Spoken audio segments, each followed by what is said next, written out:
Hello mga ka-Berks! Panibagong araw na naman tayo ngayon. So welcome to my channel, Caridads FT. At syempre, meron tayong panibagong dish today. So tara na mga ka-Berks, ipakikilala ko na sa inyo ang ating dish for today.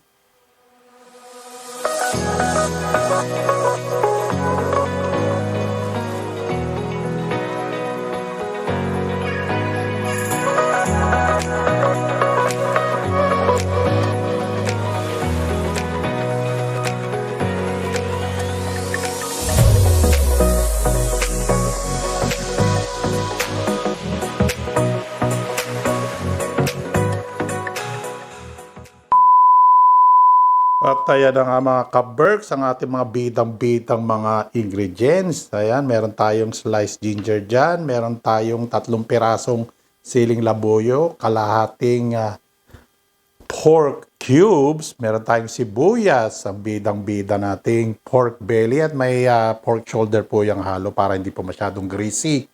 At meron tayo dyang sitaw kasi wala po ditong sigarilyas eh. Wala akong mahagilap na sigarilyas. Normally po, pag Bicol Express, mga ka-Berks, is sigarilyas. At syempre, tuloy na natin. Ito po ang ating garlic. Meron tayong coconut milk. Meron tayong shrimp paste, salt and pepper. Meron tayong cooking oil. At syempre, di natin maluluto ito kung wala tayong may wagang talyasi. At syempre, ang ating panghalo, ayan, sandok ni Caridads FT. So tara na mga ka-Berks, sana natin. At tayo mga ka-Berks, inasinan na natin to. So ilalagay na natin at magmamantika ito. Pwede rin po natin lagyan ng konting mantika. Pero ipa-fry natin kahit konti mga ka-Berks. Ayan. Syempre, may sarili ng mantika itong pork belly. Mga sprinkler lang ng salt dito mga ka-Berks. So, tara na. Tuloy lang natin to mga ka-Berks. Yan.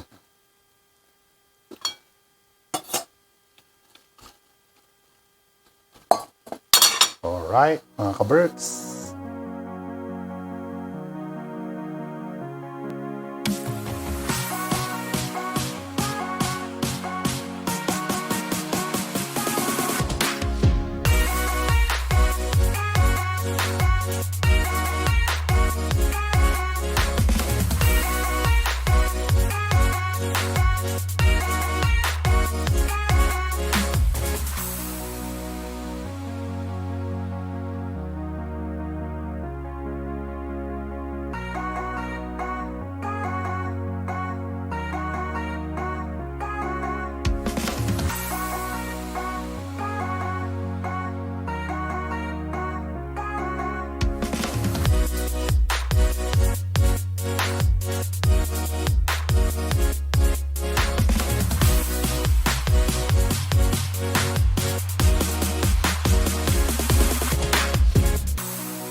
So, ayan na mga ka-Berks. Tapos na ang ating Bicol Express. Ayan. Malambot na po yung sitaw at pinalapot na natin ng gusto. Pinukuluan natin ng gusto ang ating gata.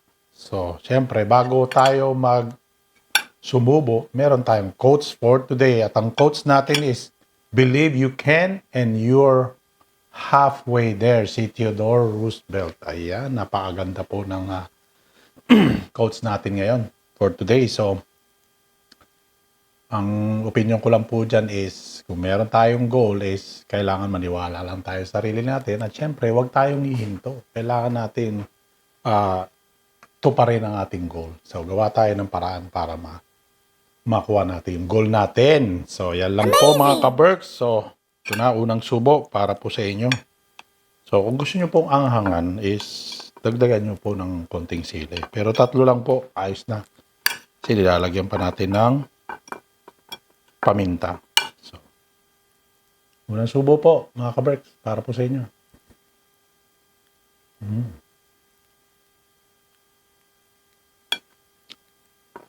Tapos yung bagoong po,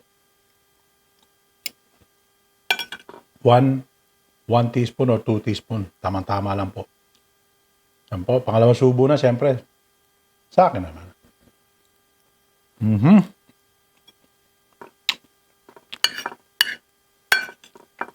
Halong panalo po. Lalo na sa mga taong mahilig sa gata, mga ka-Berks, ito na po ang lutuin nyo. Bicol Express.